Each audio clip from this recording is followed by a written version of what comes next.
Bung Rocky, mari kita lanjutkan ya untuk menganalisis Indonesia pasca Pak Jokowi. Jadi saya kira ini itu serinya seperti itu untuk memberikan semacam apa ya, mengajak bangsa ini untuk berdiskusi, untuk merenungkan juga khususnya Pak Jokowi tentang masa depan Indonesia ini.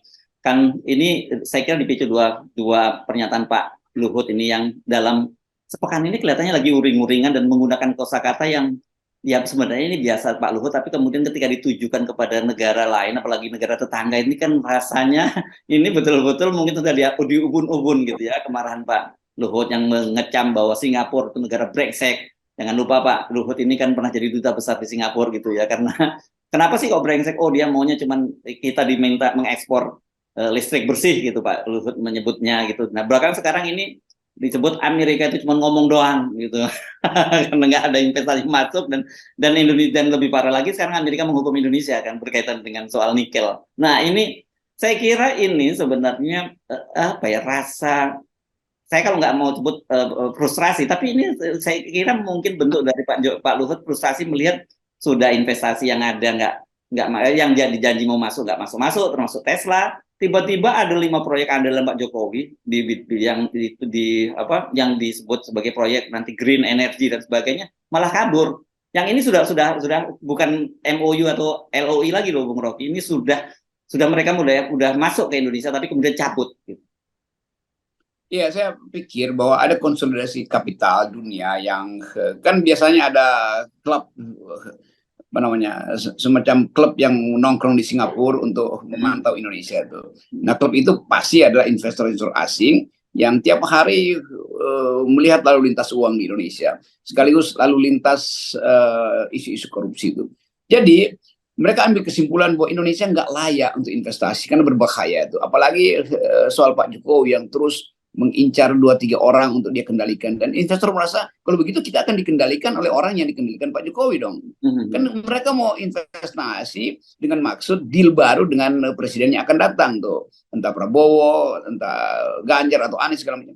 Tapi bagi investor ada kejernihan masa depan kita bagaimana kalau terjadi keresahan buruh, apa yang harus dinegosiasikan kalau ada pertambahan kekerasan di Papua itu, impactnya apa pada investasi asing kalau dari Papua merambat ke Aceh lalu ke beberapa provinsi yang berupaya untuk berbeda pendapat dengan pemerintah pusat. Beberapa bupati di daerah udah pasang kuda-kuda, kalau pemerintah pusat nggak bisa, no, kita akan ambil jalan sendiri tuh. Jadi semua suara yang ada di Indonesia, baik yang busuk maupun yang wangi, itu diketahui oleh investor asing. Jadi kalau mereka putuskan untuk hengkang dari Indonesia, artinya bau busuknya udah di depan hidung mereka tuh. Jadi itu aja, gampangnya begitu kan. Kan nggak mungkin Indonesia itu menutup diri seperti Cina, tidak bisa memberikan statistik yang jujur karena itu pemerintahan otoriter dikendalikan oleh Partai Komunis. Indonesia terbuka, bahkan Cina juga masih bisa diintip karena beberapa ekonom Cina rasional untuk melihat bahwa itu terlalu mengada-ada statistik makroekonomi dari Cina. Apalagi Indonesia yang terus-menerus terlihat kerakusan para koruptor, lalu kegentingan politik. Jadi semua hal itu dibaca secara bagus oleh publik internasional. Kalau kita nguping, kalau lagi ada pertemuan ya makan malam kalangan diplomatik, LSM pasti lebih tahu isunya dibandingkan kabinet. Karena kasak kusuk di antara diplomat itu walaupun sangat sublim atau sangat rawan untuk dipelintir oleh media massa, mereka tahu apa yang ada di kepala diplomat barat ini tentang Indonesia. Nah itu pentingnya kita pahami bahwa yang diucapkan Pak Jokowi kadangkala ya diketahui oleh menterinya sendiri yang diam-diam punya WA group misalnya itu. Ini gimana sih yang, tetapi kan orang-orang ini kan nggak jujur pada Pak Jokowi. Mestinya mereka beritahu secara lengkap apa yang terjadi di Indonesia. Nah kalau Pak Luhut tentu dia yang paling paham tentang psikologi Pak Jokowi karena bertahun-tahun mengasuh pikiran Pak Jokowi di bidang ekonomi itu. Tetapi tentu Pak Luhut kalau saya perhatikan dia jengkel karena dia Menko yang mengkoordinasi penanaman modal. Sementara data-data itu kadang-kala ada di Kementerian Teknis yang mungkin diakses tidak terlalu cepat berita itu masuk ke Menko investasi ini. Tetapi sekali lagi pikiran Pak Luhut saya kira dia merasa bahwa Iya, memang Indonesia bisa dijadikan mediasi sebetulnya antara para penanam modal besar dengan proyek-proyek yang sekarang dikendalikan Cina di Indonesia tuh. Amerika tentu memerlukan Indonesia untuk duel atau mengincar beberapa proyek yang dikendalikan Cina karena kebutuhan energi setelah krisis energi kemarin.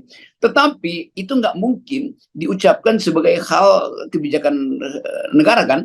Tentu Pak Luhut punya banyak jaringan yang memantau kelakuan investor Amerika, juga kelakuan investor yang bermarkas di Singapura. Tetapi kalau itu dikeluarkan sebagai kejengkelan, itu artinya di kepala pemerintah atau di kepala Pak Luhut bahwa ini ada yang nggak beres. Tuh. Artinya tidak disertai dengan kejujuran berinvestasi. Nah masalahnya tadi sistem internasional punya pengetahuan yang berbeda dengan apa yang ada di dalam kabinet, terutama yang diketahui Pak Luhut. Sistem internasional juga punya kemampuan untuk mendeteksi dengan cara yang lain tuh. Jadi soal-soal semacam ini menyulitkan Jokowi untuk tampil ya elegan sebagai nanti akan ada Asian Summit di Labuan Bajo, isu-isu semacam ini juga akan pasti dibahas nanti isu Asia itu khusus tentang soal hak asasi manusia misalnya. Tapi akan berimplikasi pada cara internasional melihat Indonesia tuh. Jadi bagian-bagian yang tak bisa dilindungi oleh Deplu itu justru bocor melalui jurnalis-jurnalis internasional. Nah itu saya kira yang membuat Pak Luhut jengkel bahwa nggak ada kejujuran di dalam bisnis dengan beberapa negara. Karena kan kemarin pada bulan Januari, misalnya belum lama ya, Januari itu baru beberapa 3 bulan lalu, 4 bulan yang lalu itu kan kita dapat sodoran data dari Menteri Bahlil yang misalnya Indonesia itu dapat durian runtuh itu 543 triliun itu dari hilirisasi dan sebagainya gitu. Kemudian ada juga CPO dan sebagainya. Mungkin yang terrealisasi cuma CPO, soal hilirisasi itu saya kira itu omong kosong semua itu. Sementara problemnya diakui sendiri oleh Bank Indonesia bahwa meskipun CPO itu gede duitnya, tapi duitnya nggak balik ke Indonesia karena nongkrongnya di mungkin Singapura, nggak jauh-jauh gitu, ngintip dari Singapura, dan terpaksa bahkan pemerintah Bank Indonesia memberikan semacam apa ya insentif gitu supaya mereka mau balik, tapi mereka juga tidak mau balik. Ini jadi mengulang apa ya, waktu itu ada semacam pajak gitu ya, pengampunan pajak kan pada waktu itu yang diharapkan ada dana besar masuk, ternyata juga mereka tetap nggak percaya walaupun ada pengampunan pajak, ada tax amnesty, dananya itu nggak balik juga gitu. Nah itu bajingannya di situ kan, mereka ambil apa namanya komoditas kita, ekstraksi segala macam itu, lalu dapat keuntungan tapi diparkir di Singapura dan bahkan diminta pulang, dikasih insentif tadi. Oke, uang Anda nggak akan kami salurkan ke pihak ketiga tuh, walaupun Bank Indonesia udah melanggar prinsip apa namanya intermediasi financial itu kan, supaya mereka percaya bahwa dia cuma di-keep di rekening mereka di Bank Indonesia. Tetapi itu pun begitu diucapkan nggak ada yang percaya kan bahwa dana mereka akan aman. Jadi tetap dia parkir aja di sekitar Asia ini, atau ya paling bagus ya di Singapura atau Tokyo segala macam. Tapi itu artinya nggak ada semacam usaha lagi negara untuk mengingatkan, kalian korporasi kan kami mudahkan melalui lisensi supaya kalian lakukan akumulasi. Tetapi hak distribusi itu mesti balik ke Indonesia tuh. Itu yang dulu Pak Harto dikritik, ya Pak Harto juga kasih lisensi. Tetapi semua lisensi Pak Harto tentang ekstraktif industri itu balik ke Indonesia tuh 33% tuh, masih kembali ke Indonesia tuh hasil akumulasi dari para konglomerat. Di zaman SBY 27% balik ke Indonesia. Di zaman Pak Jokowi mungkin tinggal 7% yang balik kan. Jadi artinya capital outflight itu termasuk intellectual outflight karena konsep-konsep bagus Indonesia juga dicuri oleh mereka, dibawa ke negara-negara lain. Itu menunjukkan bahwa Jokowi nggak punya grip terhadap global player ekonomis ini atau financial market. Jadi memang pada akhirnya kita mau anggap bahwa apa yang bisa dilakukan Pak Jokowi kalau mereka yang dipelihara Pak Jokowi dengan lisensi juga akhirnya membelot dan tidak mau membawa pulang keuntungannya ke Indonesia.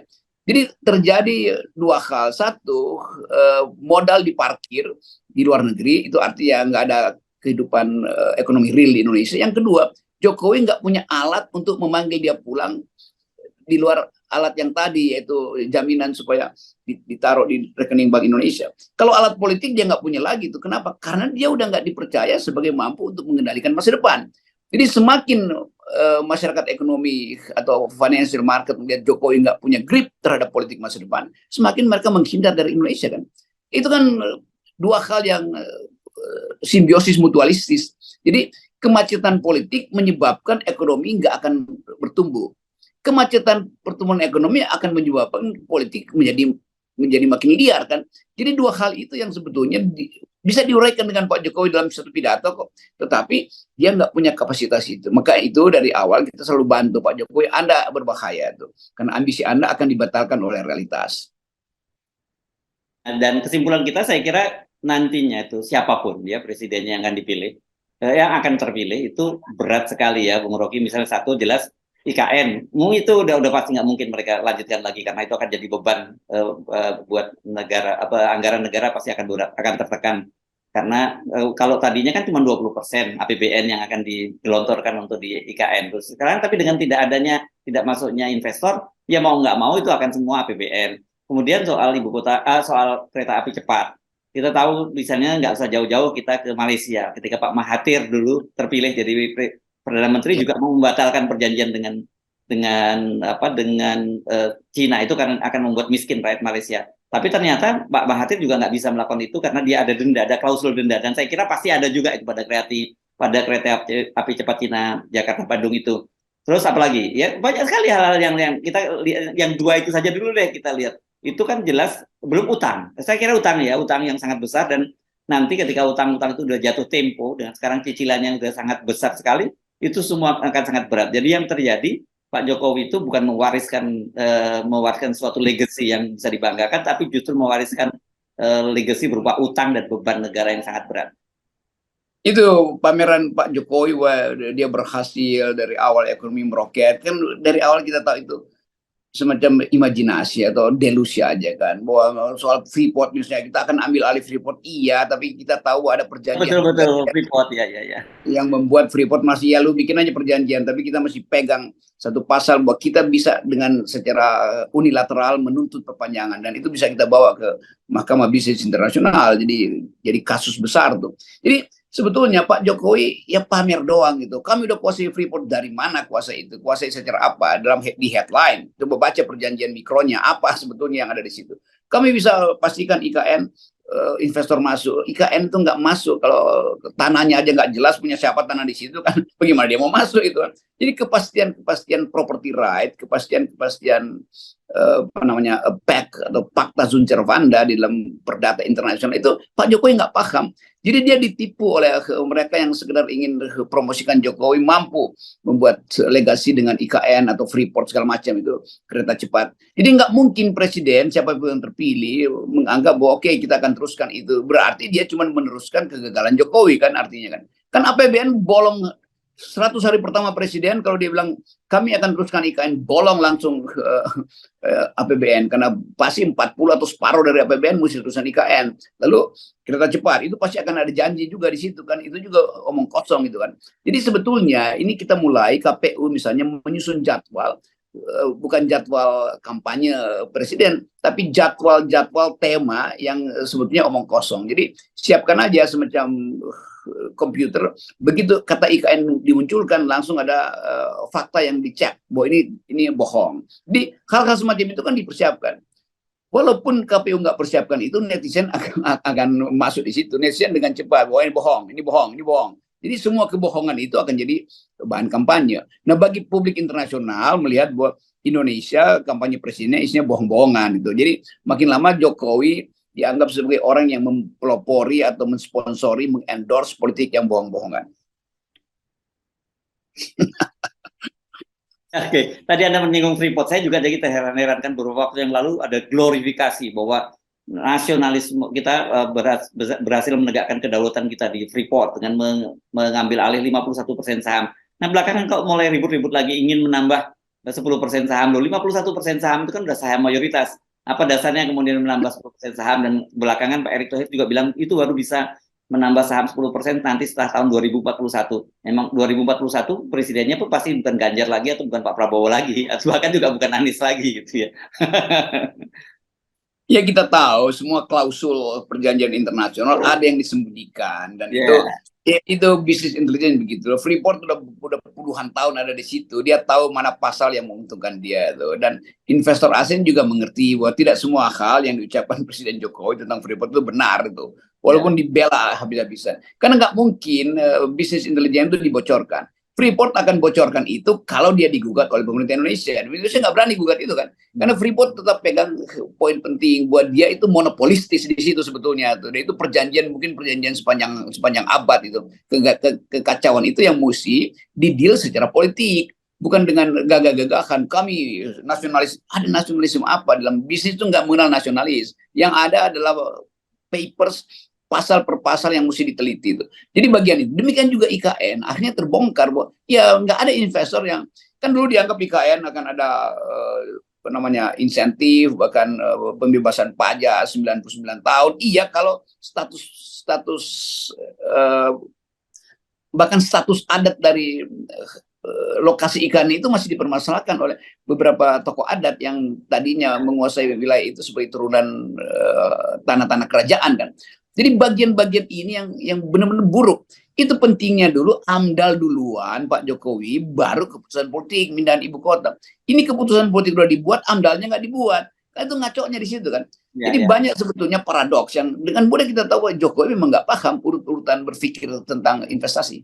Yes, ya. Nah, ini saya kira buat Anda para pendukung Pak Jokowi sekarang mulai paham kan ya. Jadi Anda nggak perlu marah-marah pada kita karena sekarang semuanya bersama dengan waktu terbukti gitu. Anda banyak selesai dulu glorifikasi bahwa nasionalisme saham 51% hanya Pak Jokowi, hanya pemerintah Pak Jokowi yang bisa, presiden sebelumnya ngapain aja gitu. Itu kan semua itu kalau dalam bahasa iklan itu disebut tidak seindah warna aslinya. Dan ini warna aslinya sekarang udah mulai luntur, warna-warna itu sekarang bersamaan dengan menjelang akhir masa jabatan Pak Jokowi. Itu dulu 2-3 tahun lalu bertarung terus di semua berdebat soal mulai dari saham Freeport, IKN. Tapi ya udah, kita mau terangin apa pada orang-orang yang betul-betul fanatik pada Jokowi itu. Nah sekarang baru dia tahu sendiri kan, bahkan dari dalam pemerintahan Jokowi kritik itu diajukan. Jadi kedunguan pendukung Jokowi ini itu yang membuat Jokowi juga jadi arogan kan. Padahal kita nggak boleh itu bermain-main dengan sesuatu yang kita tahu ini tipu menipu tuh. Itu pentingnya argumen mendahului sentimen yang berkali-kali saya terangkan itu. Tapi nanti kan dibully lagi karena Anda membenci Jokowi, bukan karena membenci, karena jalan pikiran kebijakannya nggak masuk akal tuh. Bukan kita yang nemuin. Kalau kita yang nemuin ya udahlah, dianggap kita sengaja pasang kasih oli di tikungannya Jokowi. Bukan, ini internasional yang tahu tuh. Dan kita dengan pengetahuan akademis memahami jalan pikiran Jokowi yang kacau, yang keliru. Tapi kalau kita bilang kekacauan itu kan apa dendamnya? Dendam pada orang. Masa kita dendam pada kebijakan kan? Jadi kebijakan Jokowi yang saya sering sebut dungu tuh, dan itu saya terangkan baik-baik tuh. Bukan Jokowi yang dungu, kebijakan yang dungu. Nah, pengikut Jokowi yang nggak paham tentang fungsi dungu itu dalam public policy menganggap kita ini benci Jokowi. Nah, sekarang tahu rasa dia tuh. Tapi kita maafin aja lah, orang dungu sebaiknya dimaafin. Dan kalau boleh kita memberikan saran ini, sedikit saran kan rencananya tanggal 14 ya katanya, 14 Mei. Tadi hari Ahad nanti Pak Jokowi itu akan hadir dalam acara musra yang katanya besar-besaran di Istora Senayan ya. Saya kira lebih baik Pak, biarkan aja Pak, kalau memang para relawan ketemu kumpul ya Pak Jokowi nggak usah hadir lah. Ini kalau mau didengar Pak Jokowi, karena untuk apa lagi Pak Jokowi hadir dalam acara semacam itu gitu ya Bung Rocky ya. Iya, mending Pak Jokowi bikin paper kecil bahwa itu relawan, dan saya tahu bahwa relawan ambisinya masih hidup tuh. Tapi saya tahu itu adalah mobilisasi, bukan partisipasi. Kan dengan mudah kita tahu, begitu disebut angka berapa, 33.000 akan, iya itu artinya mobilisasi itu. Berapa banyak relawan yang masih rela untuk secara jujur mendukung Jokowi, padahal mereka tahu kingnya Jokowi udah dipindah ke Ibu Mega kan. Ini juga hal yang agak konyol. Jadi kita inginkan ya boleh aja lah, itu hak untuk berkumpul di situ. Tapi jangan jadi konyol, soalnya orang nggak tahu bahwa itu mobilisasi bukan partisipasi. Oke, baik, terima kasih Bung Rocky. Tetap 0% Bung Rocky. Nah, kalau ini dasar partisipasi 0%. Oke, terima kasih. Iya.